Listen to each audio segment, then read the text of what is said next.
An electric vehicle startup, Victory EV, was all set to go public, but then they slammed on the brakes. Everything was lined up for an early January 2026 launch. The hype was real.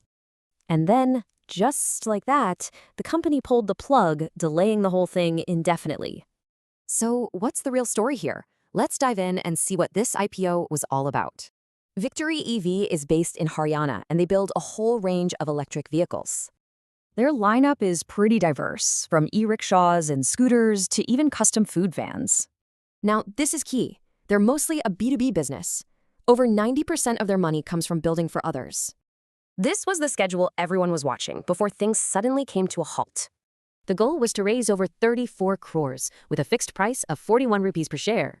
For retail investors, the minimum buy-in was 2,46,000 rupees. And where was the money going? Well, more than half of it was just to run day-to-day operations. All right, so why the sudden pause? To get that, we have to look at their financials. And this is where it gets interesting. The books told two very different stories. On one hand, look at this. Their profits absolutely skyrocketed, especially in fiscal year 2024. But here's the catch. Their sales didn't budge.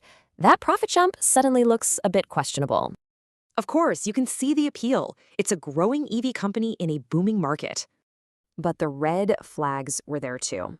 Big ones, like negative cash flow and relying on subsidies. A big sign? The gray market premium was zero.